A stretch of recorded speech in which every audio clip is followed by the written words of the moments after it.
नमस्कार विद्यार्थी मित्रांनो. इयत्ता 10वीच्या वर्षामध्ये आपणा सर्व विद्यार्थी मित्रांचे हार्दिक हार्दिक स्वागत.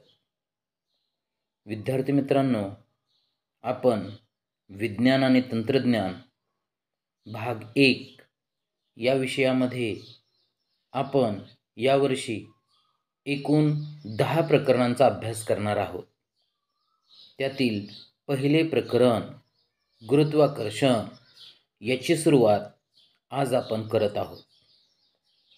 या गुरुत्वाकर्षण प्रकरणामध्ये आपण विविध घटकांचा अभ्यास करणार आहोत. त्यातील पहिला घटक गुरुत्वाकर्षण म्हणजे काय, दुसरा घटक वर्तुळाकार गती व अभिकेंद्री बल म्हणजे काय, तिसरा घटक केपलरचे नियम, त्यानंतर चौथा घटक न्यूटनचा वैश्विक गुरुत्वाकर्षणाचा सिद्धांत, पाचवा घटक पृथ्वीचे गुरुत्वीय त्वरण, सहावा घटक मुक्त पतन आणि शेवटी मुक्तिवेग. सर्वसाधारणपणे असे या प्रकरणामध्ये आपण एकूण 7 घटक अभ्यासणार आहोत. तर चला तर विद्यार्थी मित्रांनो, आपण पहिल्या उपघटकाला सुरुवात करूयात. गुरुत्वाकर्षण हा घटक अभ्यासण्यापूर्वी आपणाला या ठिकाणी थोडे आठवा. यामध्ये एकूण 3 प्रश्न दिलेले आहेत. त्यातील प्रश्न क्रमांक 1, एखाद्या वस्तूवर बल लावल्यास काय परिणाम घडून येतो. विद्यार्थी मित्रांनो, आपणाला माहिती आहे, जेव्हा आपण एखाद्या वस्तूवर बल लावतो तेव्हा आपण त्या वस्तूची जागा बदलू शकतो. त्या वस्तूचा आकार किंवा त्या वस्तूचा आकारमान यात आपण बदल करू शकतो. किंवा त्याचबरोबर बल लावल्यामुळे वस्तूच्या गतीची दिशा बदलते, वस्तूच्या गतीचे परिमाण देखील बदलते. प्रश्न क्रमांक 2, तुम्हाला बलाचे कोणकोणते प्रकार माहीत आहेत. तर विद्यार्थी मित्रांनो, आजपर्यंत आपण बलाचे विविध प्रकार अभ्यासलेले आहेत. यामध्ये स्नायू बल, यांत्रिक बल, गुरुत्वीय बल, चुंबकीय बल, घर्षण बल, विद्युत स्थितिक बल अशा विविध प्रकारच्या बलांचा आपण अभ्यास केलेला आहे. इयत्ता 9वीमध्ये तर बलाचे संतुलित बल आणि असंतुलित बल असेही आपण 2 प्रकार अभ्यासलेले आहेत. प्रश्न क्रमांक 3, गुरुत्वाकर्षण बलाविषयी तुम्हाला काय माहिती आहे. विद्यार्थी मित्रांनो, गुरुत्वाकर्षण बल म्हणजे काय याविषयी आपणाला बरंच काही माहिती आहे. थोडक्यात या ठिकाणी मी सांगतो की पृथ्वी जे बल प्रयुक्त करून पदार्थाला स्वतःकडे आकर्षित करते त्या बलाला गुरुत्वाकर्षण बल असे म्हणतात. गुरुत्वाकर्षणाचे बल हे एक वैश्विक बल असून, वैश्विक म्हणजे विश्वामध्ये सर्वत्र हे गुरुत्वाकर्षणाचे बल आपणास आढळून येते. आणि हे गुरुत्वाकर्षण बल ते केवळ पृथ्वीवरील 2 वस्तूंमध्येच नव्हे तर कोणत्याही 2 खगोलीय वस्तूंमध्येही प्रयुक्त होते.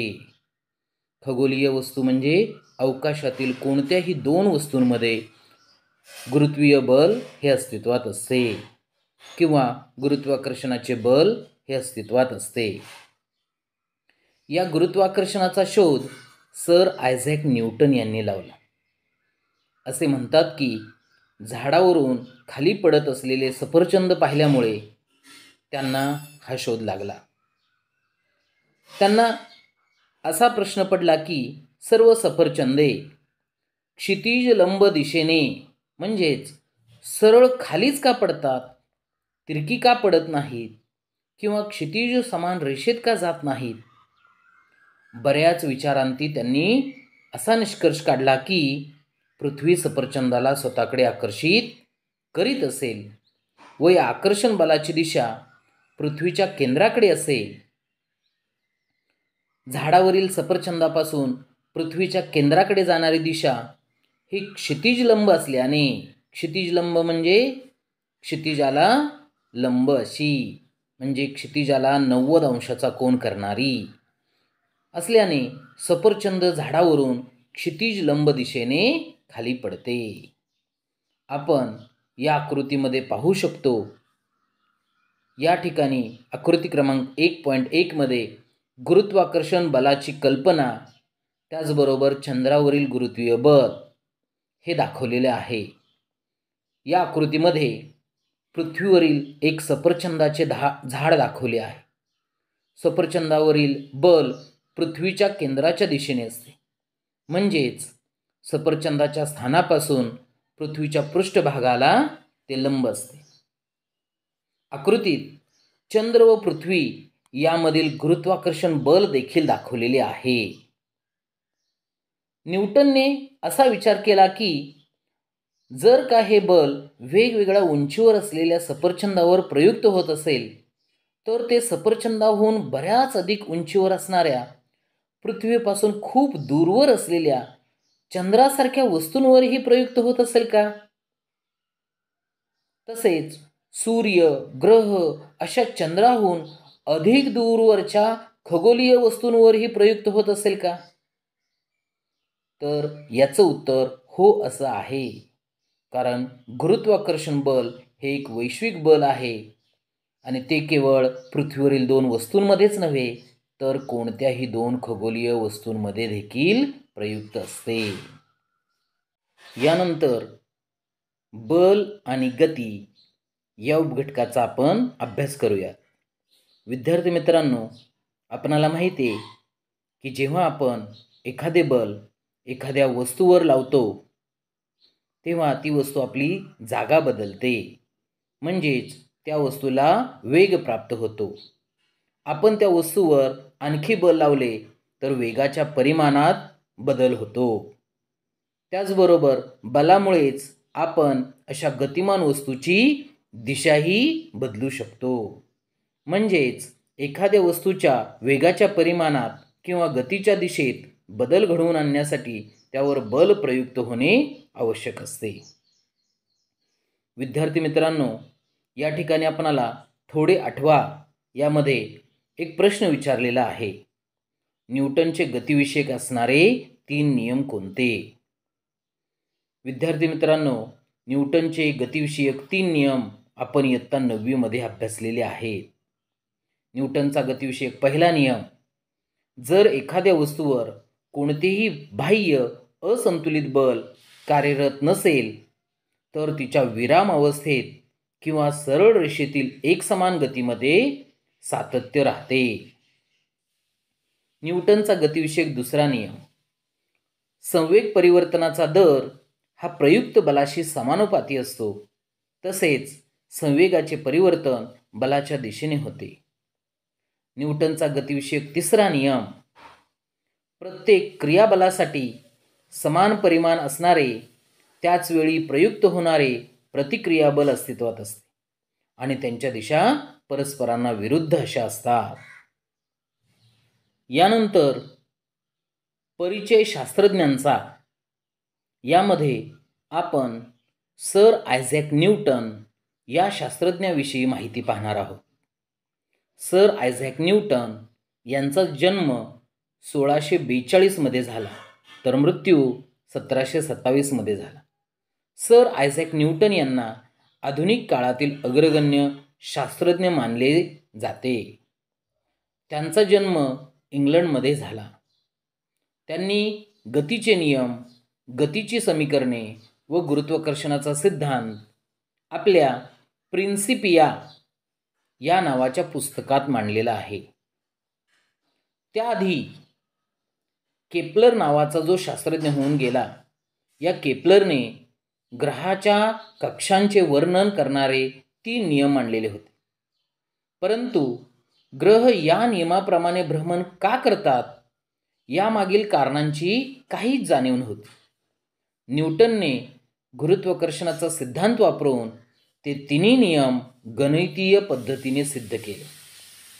न्यूटनने प्रकाश, ध्वनी, उष्णता व गणित या क्षेत्रांमध्येही उल्लेखनीय कार्य केले.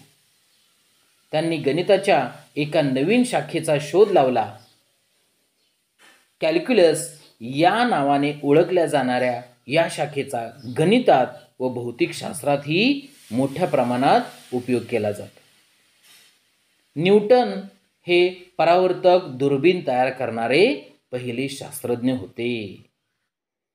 विद्यार्थी मित्रांनो, यानंतर आपण या प्रकरणातील पुढील उपघटक वर्तुळाकार गती व अभिकेंद्री बल याचा अभ्यास करणार आहोत. आपणाला एक कृती करावयाची आहे. या कृतीसाठी आपणाला एक दगड एका दोरीच्या टोकाला बांधून घ्यावयाचा आहे आणि दोरीचे दुसरे टोक आपल्या हातात धरून आपण आकृती क्रमांक आपण या ठिकाणी दिलेली जी आकृती आहे त्यामधील आकृती अ पाहू शकतो. त्या पद्धतीने आपणाला तो दगड फिरवायचा आहे. जेव्हा आपण हा दगड फिरवतो तेव्हा तो दगड वर्तुळाकार दिशेत फिरत असतो. जेव्हा हा दगड वर्तुळाकार दिशेत फिरत असतो तेव्हा त्या दगडावर तुम्ही काही बल प्रयुक्त करीत आहात का? जर बल प्रयुक्त करत आहात तर त्याची दिशा कोणती आहे? हे बल प्रयुक्त न होण्यासाठी तुम्ही काय करू शकता?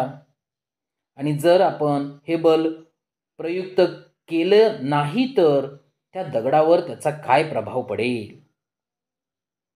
अशा सर्व प्रश्नांची उत्तरं आपणाला अशा पद्धतीने देता येतील की जोपर्यंत आपण दोरीला धरून ठेवली आहे तोपर्यंत त्या दगडाला आपण आपल्याकडे म्हणजेच वर्तुळाच्या केंद्राकडे खेचत आहोत. म्हणजेच आपण त्याच्यावर बल प्रयुक्त करत आहोत आणि त्याची दिशा ही वर्तुळाच्या केंद्राकडे म्हणजे आपल्या हाताकडे असते. अर्थात दगडावर कक्षेच्या दिशेने बल प्रयुक्त करत आहोत. जर आपण दोरी सोडून दिली तर दगडावरील आपण लावलेले बल संपुष्टात येते. म्हणजे जेव्हा आपण दोरी सोडून देतो तेव्हा आपण बल काढून घेतो, बल प्रयुक्त करत नाही. आणि अशा वेळी त्या क्षणी वर्तुळावरील दगडाच्या स्थानाशी असणाऱ्या स्पर्शिकेच्या दिशेने म्हणजे जिथं दगड असेल त्या स्थानापासून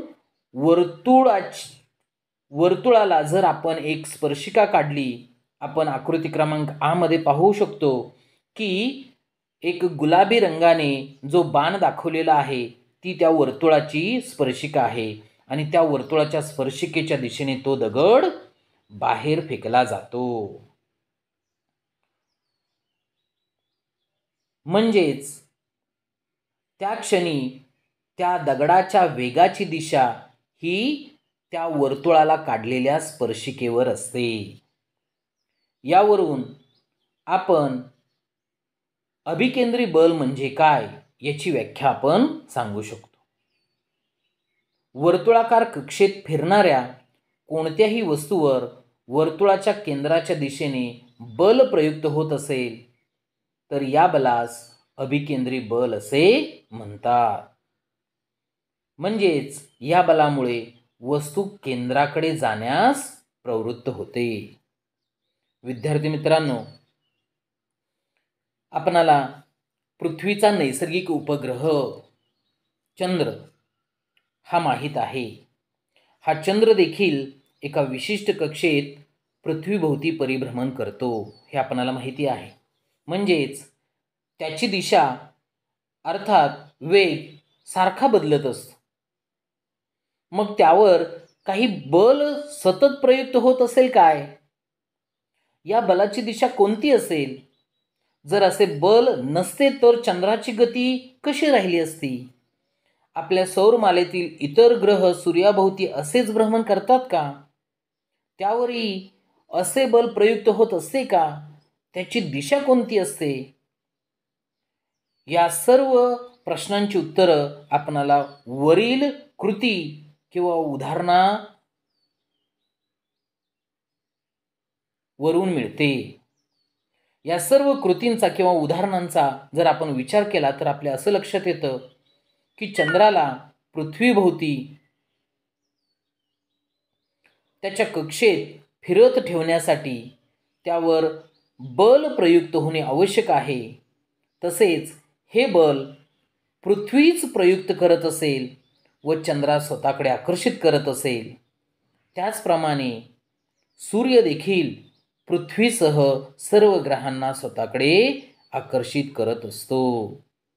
आणि हे जे आकर्षण बल आहे, पृथ्वी किंवा सूर्य इतर ग्रहांना आपल्याकडे आकर्षित करतात आणि त्यामुळेच हे सर्व ग्रह वर्तुळाकार कक्षेत त्या सूर्याभोवती फिरत असतात. या बलाला अभिकेंद्री बल असे म्हणतात.